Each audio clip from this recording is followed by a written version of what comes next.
Hermoso tiempo de alabanza y de adoración. Y ustedes se van a dar cuenta que cada letra que cantaron tiene mucho que ver con el mensaje de esta mañana.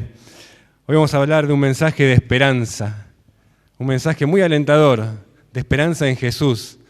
Vamos a terminar con la serie que empezamos hace unos domingos, hablando de nuestro nombre, donde recuerdan hablamos de la iglesia, hablamos de evangélica, hablamos de cristiana, y hoy llegamos al final, esperanza en Jesús. Se dijo que el ser humano puede vivir 40 días sin comer, puede vivir 13 días sin tomar agua, puede estar 8 minutos sin respirar, pero no puede vivir sin un segundo de esperanza.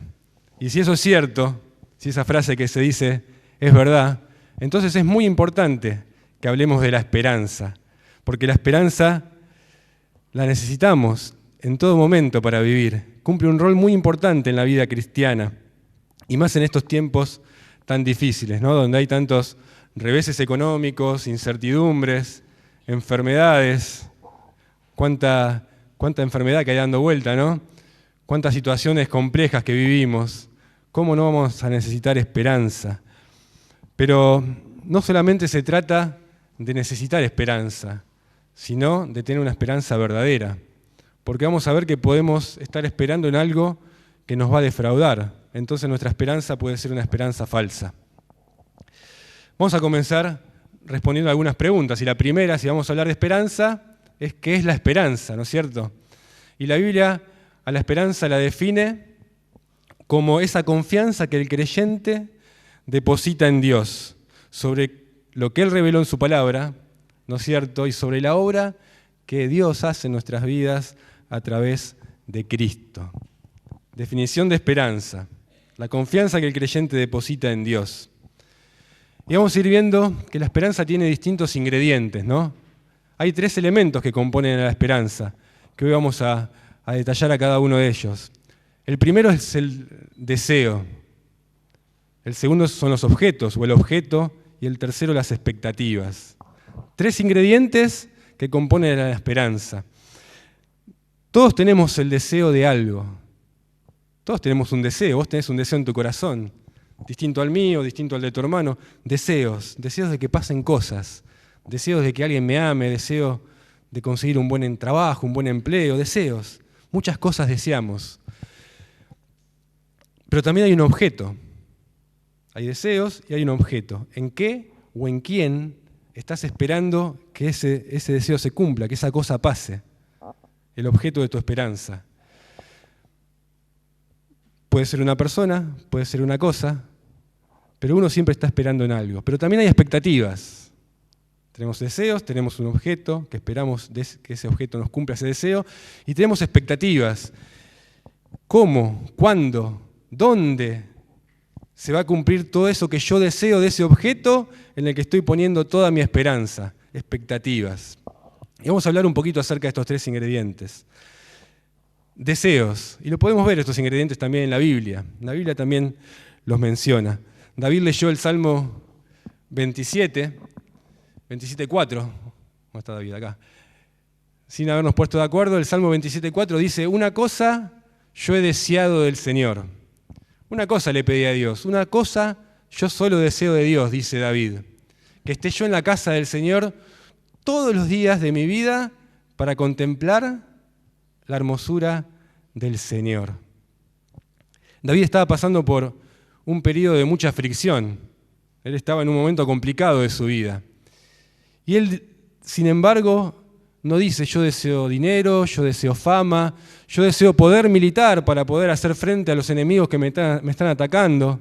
Él no dice eso. Él dice: yo deseo del Señor, yo deseo conocer mejor a Dios. Yo deseo a Dios.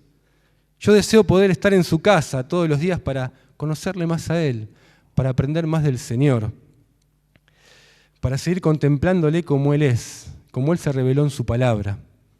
Entonces vemos que la Escritura habla de la esperanza en función de un deseo. Y la pregunta que nos debemos hacer es: ¿qué estás esperando de Dios? Porque todos esperamos cosas. ¿Qué estás vos esperando de Dios? Porque podés decir: yo espero en el Señor, Yo espero que el Señor me dé dinero, yo espero que el Señor me dé un mejor trabajo, yo espero que el Señor me cure de mi enfermedad, que el Señor me dé salud. Yo espero una esposa, un esposo. Yo espero una vida feliz. Yo espero tener hijos obedientes. Deseos y deseos. Puedes estar deseando muchísimas cosas de Dios. Todos deseamos muchísimas cosas de Dios. Pero David deseaba desear a Dios.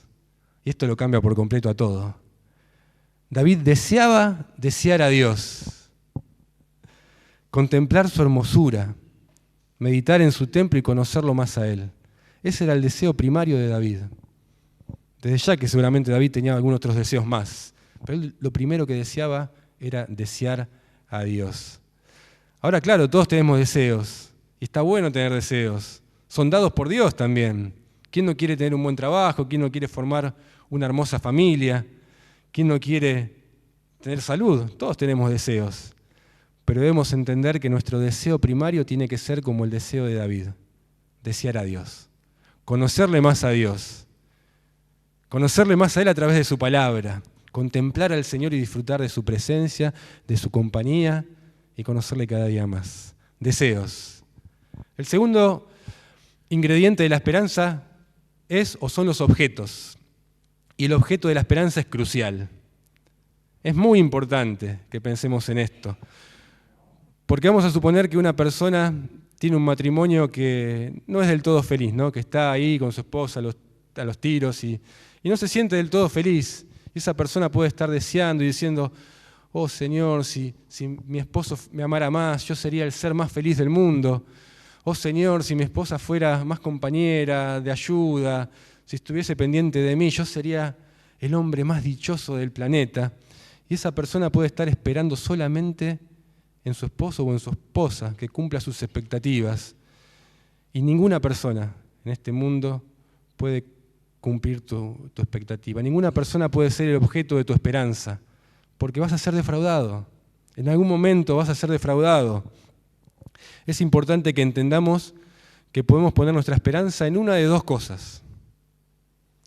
En las cosas creadas o en el Creador. Y mi esposa o yo soy un ser creado. No podés poner mi esperanza en mí. No podés poner tu esperanza en tu esposa o en tu esposo, en tu novia o en tu novio, en tu amigo. Ayer los chicos festejaron y todos festejamos el Día del Amigo. Qué maravilloso que es tener amigos. Pero toda nuestra esperanza no puede estar puesta en un círculo de amigos. Vas a ser defraudado, porque las personas se equivocan y fallamos. El objeto de nuestra esperanza tiene que ser el Señor, Dios. A muchos de nosotros Dios nos regaló matrimonios hermosos, preciosos, esposas y esposos que disfrutamos, que agradecemos a Dios porque los puso en nuestras vidas. Ahí levantan la mano y yo también la levanto bien en alto. Pero un día vamos a experimentar la ausencia del otro. Un día nos vamos a morir todos. Y es muy difícil que los dos mueran al mismo tiempo. Un día uno va a morir primero que el otro. Y en algún momento vamos a enfrentar la soledad del otro. Si toda mi esperanza estaba puesta en mi esposo, en mi esposa, o la esperanza de mi esposa estaba puesta en mí, yo voy a ser defraudado. Yo voy a ser derrumbado, voy a ser tirado al piso. Porque voy a experimentar la soledad. Y lo mismo con los hijos, cuando se vayan de nuestro hogar. Va a haber un vacío. Cuando ponemos la esperanza o nuestra esperanza en las personas, nos vamos a sentir defraudados. ¿A quién no le falló un amigo?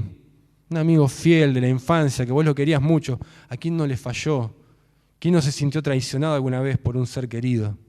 Las personas fallan. Las personas fallamos, nos equivocamos, somos seres humanos, cometemos errores, pecamos todo el tiempo. Somos seres humanos, nuestras expectativas no pueden estar entonces puestas ahí, en ninguna persona, tampoco en ningún objeto. Muchas personas ponen todo su futuro, toda su esperanza en lo material. Cuanto más grande es mi cuenta bancaria, más tranquilo me siento porque puedo enfrentar el futuro confiado, mi jubilación, mi vejez, con una cuenta abultada de dinero. Todo eso falla. Hoy está y mañana no. Hoy podés ser rico y millonario y en un abrir y cerrar de ojos te quedaste sin nada. por una mala decisión, o por una estafa, o por un robo. Todo lo material falla. Tampoco lo material puede ser objeto de tu esperanza. Vas a ser defraudado, te vas a sentir mal. El único objeto de tu esperanza tiene que ser Dios. Y entonces la pregunta es, ¿cuál es el objeto de tu esperanza? Pensá, ¿cuál es el objeto de tu esperanza? ¿Tu esperanza está puesta en el Creador o tu esperanza está puesta en una de las cosas creadas por Él? Porque si está puesta en alguna de las cosas creadas por Él, vas a ser defraudado y tu esperanza es una esperanza falsa. Hablamos de deseos, hablamos de objetos y es importante hablar de expectativas, porque las expectativas también cumplen un rol importante. Tener una expectativa correcta de lo que Dios va a hacer es muy importante, porque yo puedo decir, tengo que poner mi esperanza en Dios, y claro que todos decimos amén a eso, pero la pregunta es, ¿qué es lo que vos crees que Dios va a hacer por vos? ¿Tenés una expectativa correcta de lo que Dios va a hacer por vos? Porque podés tener una idea de que yo voy a buscar a Dios para que Él cumpla mis sueños, yo voy a buscar a Dios para que Él me haga feliz. Y si esa es tu expectativa de Dios, también vas a ser defraudado por Dios. Porque la agenda de Dios no es primariamente hacerte feliz y cumplir todos tus sueños. En la agenda de Dios, lo que Él desea primariamente es hacerte cada vez más santo, cada vez más parecido a Él. Y si a veces nos cumplen nuestros sueños, y a veces pasamos por un momento de tristeza, que nosotros decimos, busco a Dios y no soy del todo feliz porque no se cumple todo lo que yo deseo, es porque Dios está trabajando en tu vida y haciendo algo mucho mayor y más grande con vos, que es hacerte parecido a Cristo, hacerte más santo. Entonces, no es sencillamente poner nuestra esperanza en Dios, sino también tener una expectativa correcta de la agenda de Dios, de lo que Dios va a hacer. Es importantísimo que nuestras expectativas estén alineadas con la palabra de Dios. La esperanza, dijimos, cumple un rol importantísimo en la vida cristiana. Cumple un papel protagónico en la vida cristiana. Y la tercera respuesta o pregunta que nos vamos a hacer es, ¿qué es ese rol que tiene la esperanza? ¿Cuál es el papel que cumple la esperanza? Y vamos a leer allá en 1 Corintios capítulo 13, versículo 13, porque la esperanza es una virtud en la vida cristiana, junto con la fe y junto con el amor. Y este pasaje dice que ahora permanecen la fe, la esperanza y el amor. Están juntas, van de la mano, es un trío, es una triada que no se separa y la esperanza está en medio de ahí, de la fe y del amor. Porque la esperanza es el ancla de la fe. La esperanza es el ancla de la fe. Mi fe está colocada en la esperanza que yo tengo de Dios. Y la esperanza también es la madre del amor. ¿Te pusiste a pensar eso alguna vez? La esperanza es la madre del amor. Es la esperanza lo que produce amor.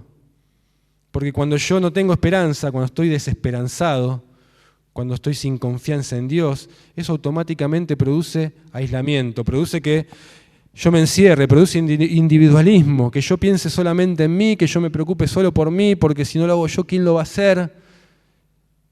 Entonces eso no me deja amar a las demás personas.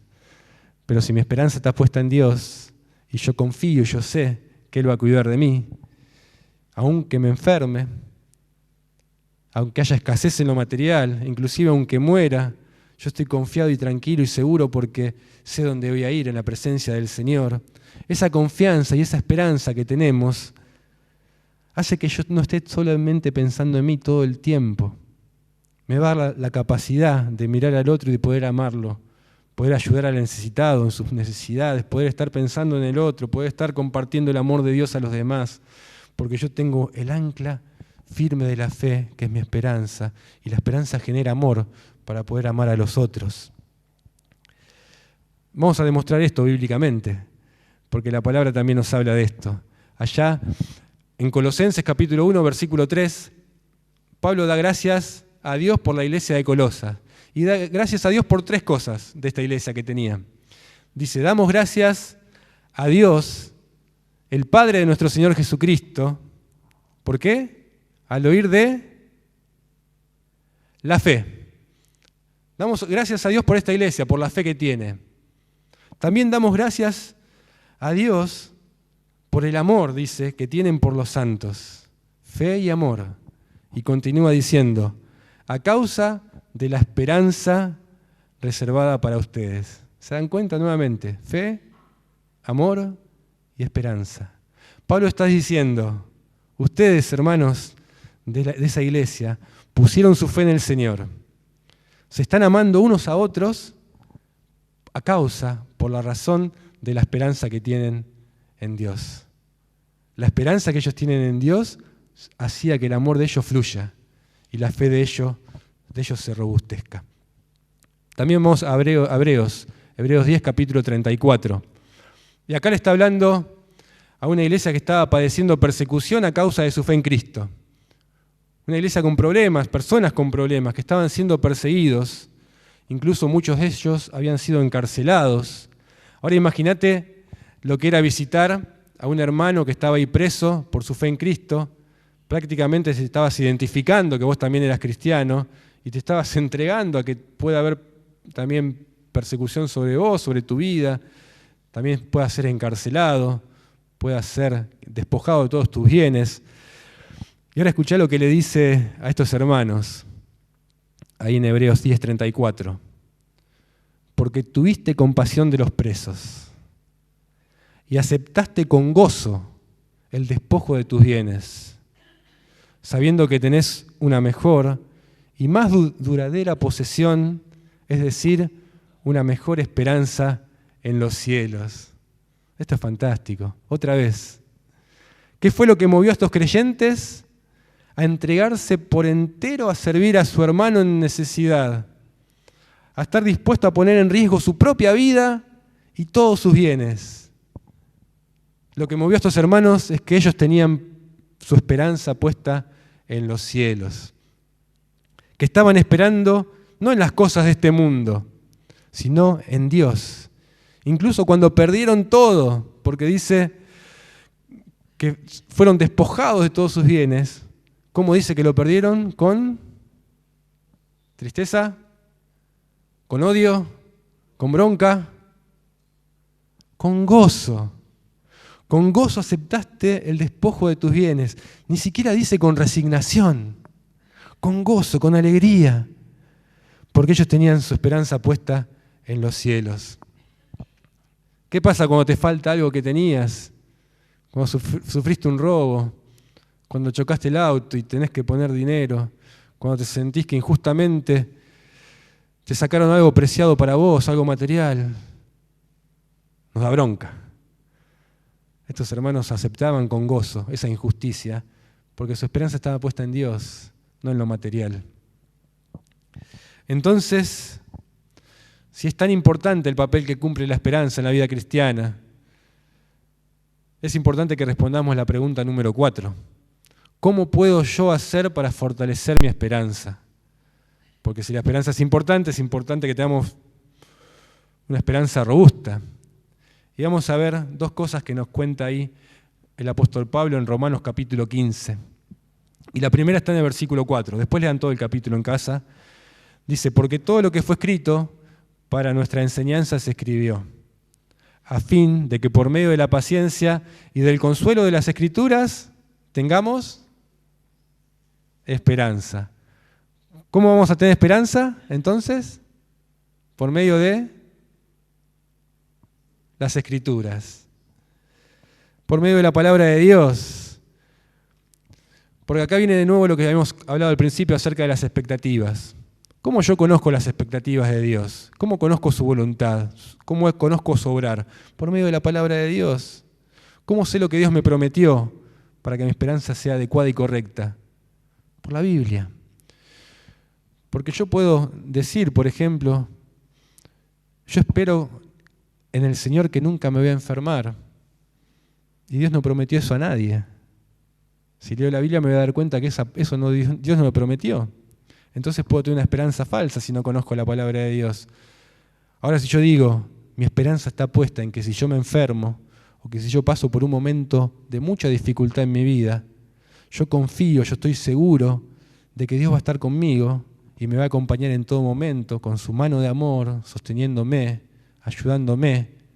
Mi esperanza es verdadera, es una esperanza correcta, no es una esperanza falsa. Es verdadera, porque eso Dios sí prometió en su palabra.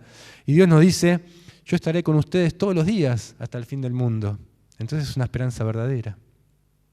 Debo leer las Escrituras para alinear mis expectativas a las expectativas de Dios. La palabra de Dios fortalece mi esperanza. Y también ahí en Romanos 15, si avanzamos algunos versículos más y llegamos al versículo número 13, dice, el Dios de esperanza, qué hermoso como Pablo llama acá al Señor, el Dios de esperanza, los llene de todo gozo y paz en el creer, para que abunden, no poquita, para que abunden, para que haya mucha esperanza en ustedes por el poder del Espíritu Santo. ¿Qué es lo que produce esperanza en el creyente? El Espíritu Santo. Pero ¿cómo? ¿No dijimos recién que lo que produce la esperanza en el creyente es la Escritura? ¿Cómo ahora estamos diciendo que lo que produce esperanza es el Espíritu Santo? Son las dos cosas. Es el Espíritu Santo por medio de la palabra de Dios. Es el Espíritu Santo que nos va a llevar a la verdad de la palabra de Dios. Es el Espíritu Santo que cuando leemos la Biblia va a traer iluminación a nuestras vidas para comprenderla y para atesorar esos tesoros profundos que tiene la palabra de Dios. Vivamos en comunión con Dios, con el Espíritu Santo y siendo intencionales en leer la Biblia todos los días. Así nuestra esperanza se va a robustecer. En la palabra de Dios hay grandísimas promesas que nos llenan de alegría, que nos llenan de confianza para vivir en este tiempo difícil, porque tenemos una esperanza futura maravillosa. Y ahora la quinta pregunta es, mientras que yo espero eso tan maravilloso que va a venir y que Dios prometió, ¿qué hago? ¿Qué hago con esta vida? ¿Qué hago en este tiempo? ¿Cómo debo esperar? Y mirá, las decisiones que los cristianos tomamos en el presente, las decisiones que vos tomás todos los días, chiquitas, grandes, todos los días estamos tomando decisiones. Cada decisión que tomamos deben ser gobernadas por la esperanza que tenemos futura. De vuelta, las decisiones que vos tomás, cada decisión que tomás, tiene que ser gobernada por tu esperanza futura, por tu esperanza en Jesucristo y en el retorno del Señor. ¿Y cómo podemos hacer para poder poner nuestros ojos en Jesús? ¿Cómo hacemos para poner nuestros ojos en la gloria que vendrá cuando Jesucristo se manifieste y vuelva, porque su palabra lo promete? ¿Cómo puedo hacer que eso sea un consuelo para mi aflicción en el presente y para que yo pueda seguir corriendo esta carrera de la fe? ¿Cómo hago eso? Vamos a leer Primera de Pedro. Primera de Pedro, capítulo 1. Después lean todo el capítulo en su casa. Es un capítulo hermoso, muy enriquecedor, que los va a llenar de esperanza. Separen un tiempo en la semana y si lo pueden leer, va a complementar mucho el mensaje de hoy. Primera de Pedro, capítulo 1, que habla de una esperanza viva. Pero vamos a ir por causa del tiempo al versículo 13 directamente. Primera de Pedro, capítulo 1, versículo 13, y dice, por lo tanto, ciñendo los lomos del entendimiento y siendo sobrios, ciñendo los lomos del entendimiento y siendo sobrios, y acá viene el mandato, esperen por completo en la gracia que vendrá cuando Jesucristo sea manifestado. Estas palabras también fueron escritas a una iglesia que estaba con mucha necesidad, en tiempos difíciles y también de persecución. Y dice el apóstol Pedro, esperen en la segunda venida, esperen en Jesucristo. Eso les va a dar las herramientas necesarias para poder conducirse en este mundo tan hostil, en este mundo de tanta necesidad. Y acá hay un mandato, que no es una opción, no dice esperen que va a ser bueno para sus vidas, esperen en Dios, tengan esperanza. No, es un mandato, esperen la venida del Señor Jesucristo. Debemos esperarla, porque esa esperanza futura va a ser de mucha bendición para tu vida, te va a hacer poder vivir feliz, a pesar de las circunstancias que te toque pasar. Porque hoy estamos bien, en algún momento vamos a estar mal, hoy estamos con salud, en algún momento vamos a enfermar, hoy tenemos cosas, en algún momento pueden fallar, es parte de la vida. Pero esa esperanza futura nos va a llevar a vivir feliz, porque esa esperanza futura nos va a llevar a luchar contra el pecado, nos va a llevar a querer vivir una vida de santidad, nos va a ayudar a saber que pecamos, pero tenemos el deseo todo el tiempo de arrepentirnos y poner nuestras cuentas claras con Dios. Llevamos ahí nuestras cuentas cortas con el Señor. Queremos solucionar nuestros errores. No vivimos con un pecado ahí anidado en nuestro interior y que lo dejamos ahí y bueno, que quede, porque me gusta y no lo suelto. Cuentas claras con el Señor, haciendo la voluntad del Señor. Esperar ese gran día también va a hacer que yo no me esté entreteniendo en las cosas de este mundo, en los juguetitos que este mundo me ofrece.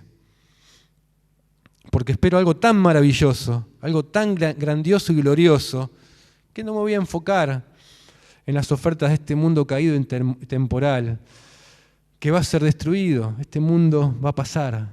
Este mundo hoy está y mañana va a ser destruido. Y yo te hago esta pregunta, ¿vos pondrías todo tu dinero en un banco que vos sabés y tenés una información fidedigna que la semana que viene va a quebrar? Todos dirían que no.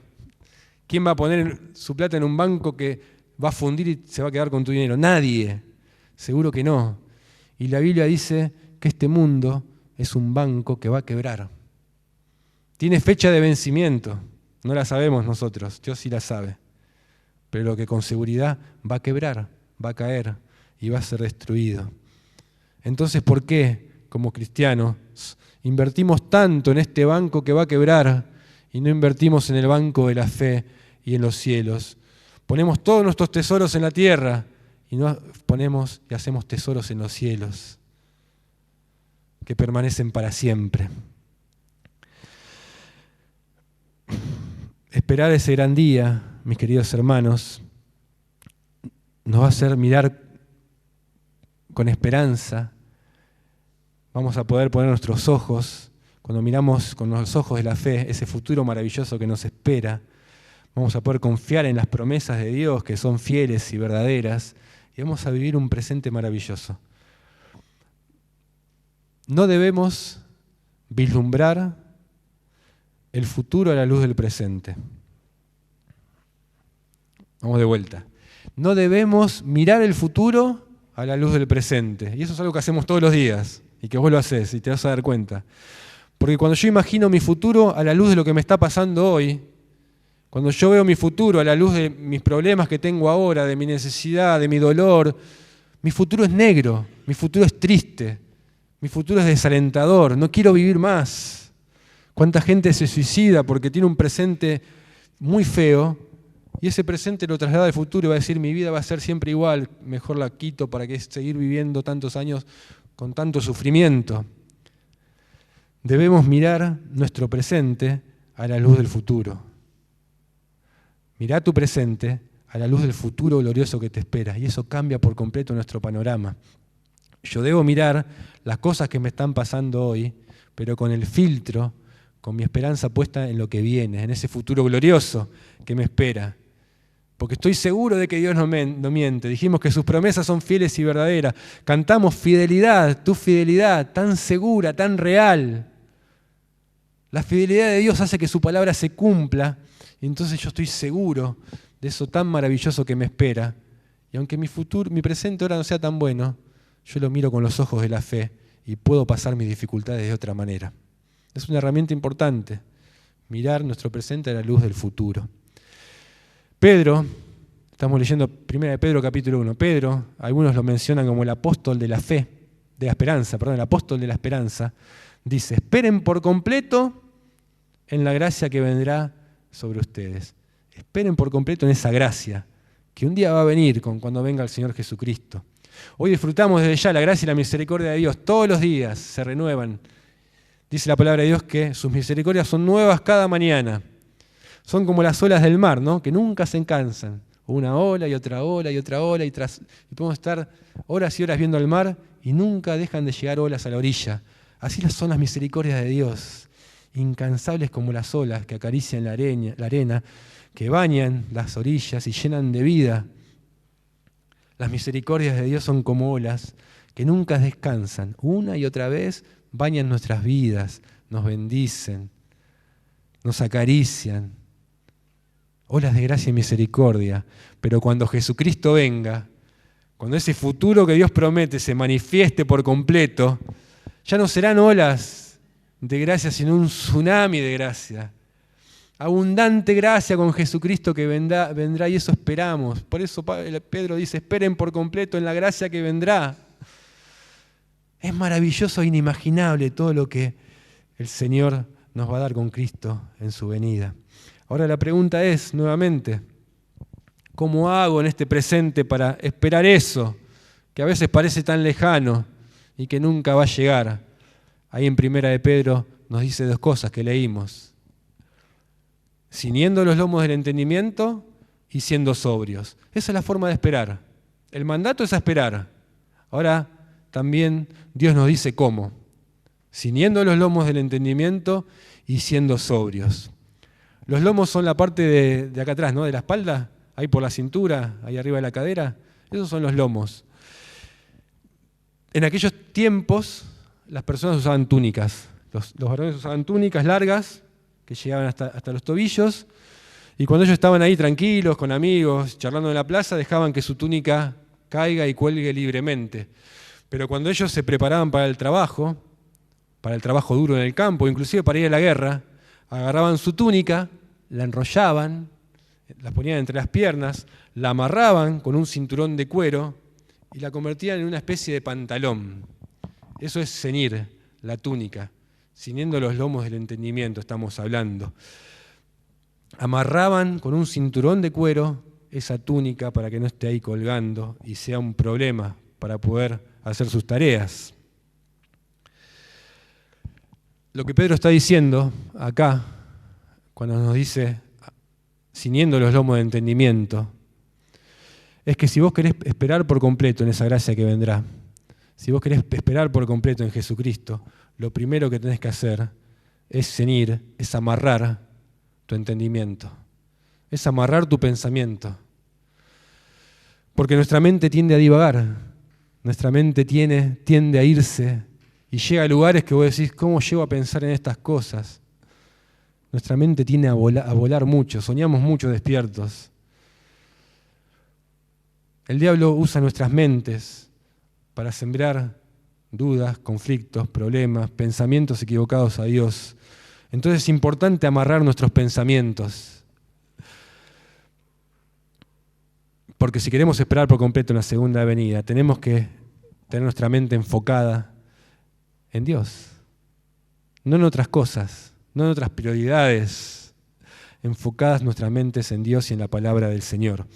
Allá en Efesios capítulo 6, cuando Pablo habla de la armadura del creyente, porque estamos en una vida que hay conflictos, que hay batallas, necesitamos una armadura, necesitamos armas.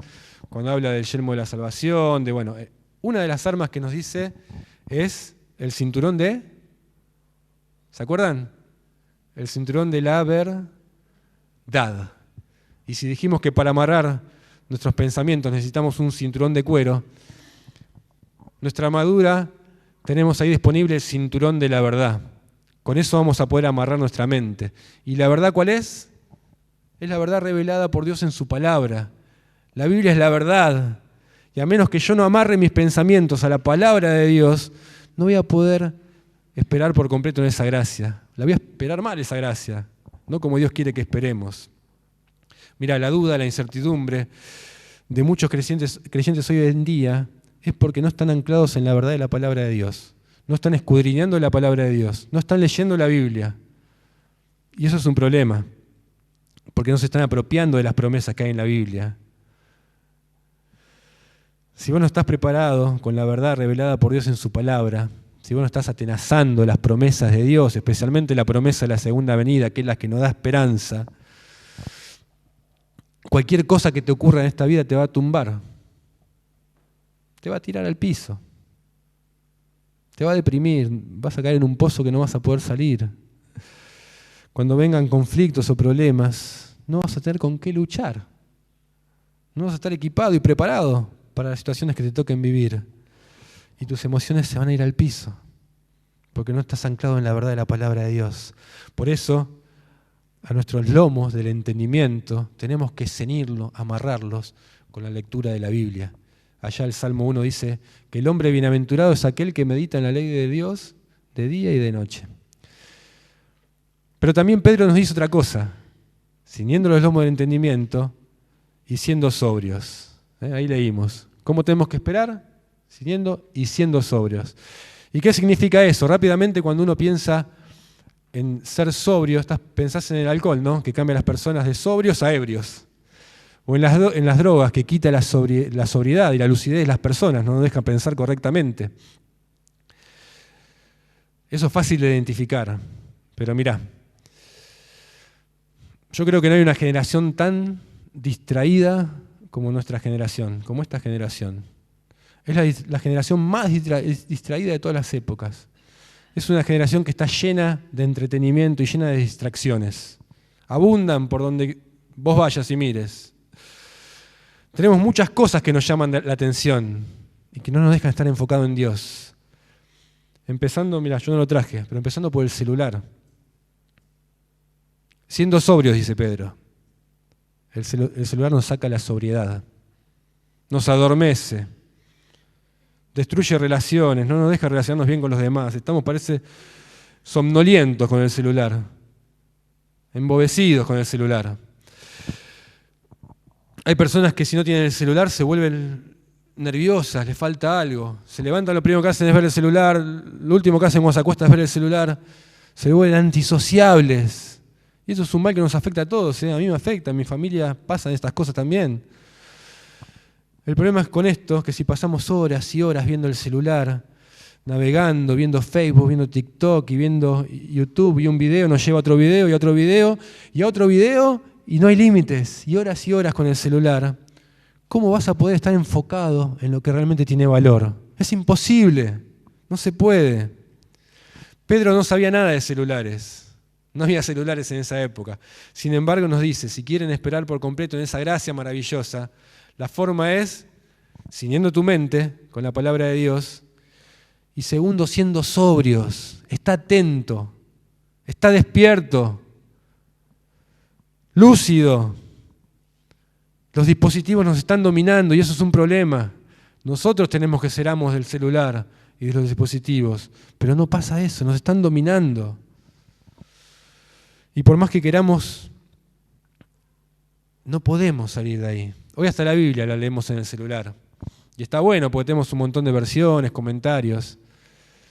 Pero estamos leyendo la Biblia y no nos podemos concentrar porque de repente aparece y llega una notificación. Y ya nuestro pensamiento se va a esa notificación. Nos llega un WhatsApp. Bueno, espera a Dios, leo el WhatsApp, vuelvo a la Biblia. No me puedo concentrar en la palabra de Dios. ¿Cómo voy a aprender si estoy tan distraído? Mirá, si vos sos así de fácil distracción, yo te aconsejo, dejá tu celular bien lejos, apagalo y lee tu Biblia en forma física. Que las únicas notificaciones que te lleguen en ese tiempo de intimidad con Dios, en ese tiempo de calidad con el Señor, sean las notificaciones del Espíritu Santo que te guía la palabra de Dios. Concéntrate, dale tiempo a Dios, tiempo de calidad con Dios. Siendo sobrios, el celular nos distrae mucho, mis queridos hermanos. Yo lo uso todo el tiempo para trabajar, para divertirme, para jugar, para leer la Biblia. Debemos ser conscientes de esta realidad, ser sobrios. Que las únicas notificaciones, me gusta esta frase, que te lleguen sean desde el Espíritu Santo. Son las importantes, son las que te dan vida, lo demás son pavadas. Pedro dice, ciñendo y siendo sobrios. Dos palabras que están en una forma verbal, los que conocen así más de gramática o de... ¿En qué están? ¿En presente? Continuo. No es algo de una vez y ya está. Una vez y listo. De todos los días estar haciendo esta tarea, de estar siendo lúcidos espiritualmente, de estar enfocando nuestra mente en Dios y no en las pavadas del mundo. Así vamos a poder esperar con alegría en el Señor. Y yo quiero terminar con esta pregunta que te quiero hacer y que quiero que vos te respondas. Y ya terminamos. Responde en tu corazón con sinceridad. ¿Qué es Dios para vos? ¿Qué es Dios para vos? ¿Tu esperanza o tu juez? ¿Qué es Dios para vos? Porque leímos que el Dios de toda esperanza nos llene de gozo y paz. Pero para eso debemos ser hijos de Dios, habernos reconciliado con Dios por medio de Jesucristo. Yo no puedo tener a Dios como el Dios de mi esperanza si primeramente no me reconcilié con Él. No es un Dios de esperanza para vos. Si no te reconciliaste con Dios, Dios más bien es una esperanza falsa. Porque si vos creés que Dios está a tu favor y que todo está bien, pero nunca te arrepentiste de tus pecados, nunca confiaste en Jesucristo como el único que puede perdonarte los pecados y acercarte a Dios, Dios más bien es una esperanza falsa para vos. Dios no es un Dios de esperanza en ese caso. Dios es tu juez. Y a un día ese juez va a juzgar tus acciones y va a condenar tus pecados. Entonces la pregunta es, ¿cómo puedo hacer para que ese juez se transforme en el Dios de toda mi esperanza? Y la respuesta la da la Biblia, en todas sus páginas de principio a fin, y es a través de la persona y de la obra de Jesucristo. De Jesucristo que murió en la cruz y pagó por nuestros pecados, para que todo aquel que en Él cree no se pierda, sino que tenga vida eterna, la esperanza de la vida eterna. Así que yo te quiero dejar bien en claro, y con todo el amor del mundo, te quiero decir que si nunca te viste como un pecador y nunca te arrepentiste por tus pecados y confiaste únicamente en Jesucristo para el perdón de tus pecados, no podés tener a Dios como el Dios de toda esperanza. En ese sentido, Dios no es Dios de tu esperanza, Dios es tu juez. Y cuando Dios juzga, juzga con mano poderosa, y el castigo es un castigo que nadie quisiera caer en las manos de este Dios. Que Dios no sea una esperanza falsa, mi querido amigo. A los que estén escuchando en algún momento este mensaje, en su casa o en el auto. Que el Dios de esperanza pueda ser tu Dios y te pueda reconciliar por medio de Él. Porque si no, Dios es un juez y Dios te va a condenar. Pero cuando conocemos a Dios a través de Jesucristo, ya no es más un juez, es el Dios de esperanza. La gente dice que lo importante es tener una fe sincera. Y yo te digo que no se trata de eso. Porque yo puedo tomarme un veneno con sinceridad, creyendo sinceramente que estoy tomando un jugo de naranja, pero el efecto nocivo que va a tener ese veneno en mi vida va a ser devastador y desastroso. La Biblia dice que hay caminos que al hombre le parecen derechos, pero su fin es camino de muerte. Vos podés estar yendo con sinceridad hacia tu ejecución. Puedes estar caminando confiado que cuando llegue el momento de tu ejecución te van a indultar y te vas a salvar. Yo tengo una fe sincera que me voy a salvar, pero resulta que llegaste al paredón y te fusilaron. Porque tenías una esperanza falsa. ¿Qué les quiero decir con esto? No se trata de la sinceridad de la fe lo que te salva. Se trata del objeto de tu fe lo que te salva. Y el único objeto que te puede hacer salvo es nuestro Señor Jesucristo. Desde ya que necesitamos una fe sincera, pero en el objeto correcto, que es Jesucristo. Hay un refrán popular que dice, todos los caminos conducen a Roma. Y eso podía ser muy cierto en el antiguo imperio romano, que durante 400 años construyó caminos y kilómetros, y todos los caminos desde Turquía, desde Asia, desde Europa, todos llegaban a Roma. Vos agarrabas un camino y llegabas a la capital del imperio. Pero en lo espiritual eso no es cierto. Eso no es así. Es un refrán equivocado para lo espiritual. Porque no es el camino de ser una buena persona lo que te va a salvar. No es el camino de tener buenos valores morales. No es el camino de tu propio mérito, ni siquiera de tu esfuerzo en privarte de hacer cosas, lo que te va a salvar. No es el camino de la generosidad y de ser solidario con los demás. Tampoco es el camino de la religión, ni siquiera es el camino de venir todos los domingos a la iglesia. Porque si te quedás solo con eso y ya está, ya cumplo con eso, soy buena persona, tenés una esperanza que no es verdadera, que no es segura. Recordá que dijimos que hay caminos al hombre que le parecen derechos, parecen buenos los caminos, son buenas todas esas cosas, pero el fin es camino de muerte. Y Dios diseñó un único camino, uno solo, está en el plan maravilloso de Dios, y ese camino es nuestro Señor Jesucristo. Por eso hoy podemos afirmar, como estamos compartiendo lo que dice el nombre de nuestra iglesia, que nuestra única esperanza es Jesús. Hay esperanza. Y eso es un mensaje maravilloso que nos llena de alegría y esperanza en el Señor. Y hoy yo te quiero invitar a que cierres tus ojos y a que invites al Señor a tu vida, a Jesús. Aceptá el regalo de la salvación que Dios proveyó en Jesucristo para tu vida. Y tu vida va a ser muy feliz. Una vida llena de esperanza, a pesar de las dificultades que tal vez no se van a ir. Una vida llena de gozo, a pesar de los dolores momentáneos. Una vida maravillosa. Una promesa de vida eterna junto a Dios para siempre, junto a Él. Ya sin condenación, porque Dios ya no será tu juez que te condena, sino que será el Dios de tu esperanza que te da vida eterna. Aceptalo a Jesús en tu corazón, porque hay esperanza en Jesús, y esa esperanza es la que Dios hoy quiere darte. Oro para que puedas recibir a Jesús en tu vida. Oro para que puedas abrir los ojos espirituales, los ojos de la fe, y con fe te acerques a Dios y pidas perdón por tus pecados, y te reconcilies con Dios y pases a ser un hijo de Dios. Que puedas mirar con los ojos de la fe esa esperanza futura y maravillosa, esa gracia que vendrá cuando Jesucristo sea manifestado. Ora a Dios, te dejo ahí a solas hablando con Dios. Que nadie que escuche este mensaje se vaya sin tomar una decisión de seguir a Cristo. Es la mejor decisión que podés tomar en tu vida. Que Dios te bendiga.